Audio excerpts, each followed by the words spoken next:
Hi,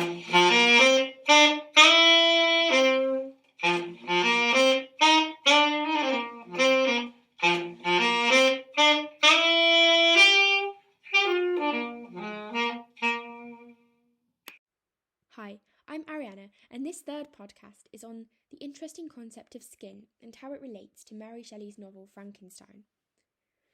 The symbolic meaning of skin is that it expresses who we are and how we feel,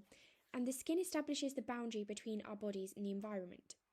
The creature's immense emotion could thus stem from the fact that he is constructed from the skin of multiple previous bodies that encased multiple previous minds. And as the bodies have already been buried, it's almost as though the creature has been deprived of having skin that acts as this boundary between his body and the environment. Since before his mental existence, his body had already been corrupted by the environment. Furthermore, in the biblical story of Adam and Eve, coats of skin were the aprons provided to Adam and Eve by God when they fell from a state of innocent obedience under him to a state of guilty disobedience. And in a sense, the skin gifted to the being in the novel could be viewed as his major incubus and the main agent that drives his inevitable tragic and cruel descent into evil.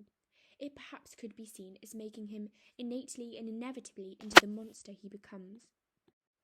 In addition, the monster's undervaluation and abandonment causes him to have to piece together what life is, just as he himself is pieced together from dead things, perhaps adumbrating the fact his life is a form of death, relating to the kind of destructive state of affairs definition for himself and others in the novel. At the end of the novel, wherein the creature tells Captain Walton of his plan to kill himself, explaining that he shall ascend his funeral pile triumphantly and exult in the agony of the torturing flames,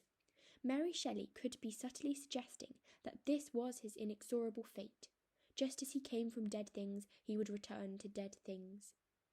The fact the creature is covered with dead skin also implies he is ensnared within death, and thus his descent into a homicidal maniac and serial killer is perhaps foreshadowed by his very genesis.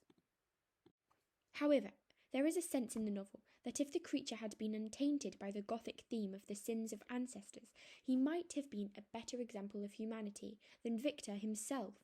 who rejects his family and possesses a narcissistic obsession with creating new life, an obsession that perhaps stems from self-dissatisfaction and a desire to alter himself.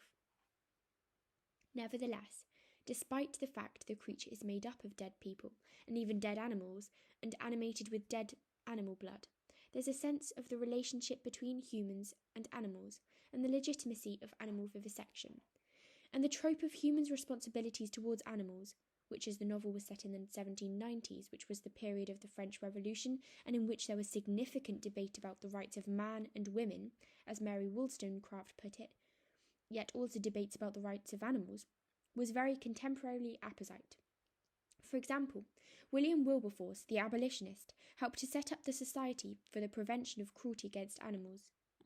Furthermore, the creature, though referred to as many things, is also referred to as a being, which invites us to consider questions of identity, sentience, and the relationship of the being to human beings, and invites us further into considering human responsibilities towards animals, and potentially even towards each other.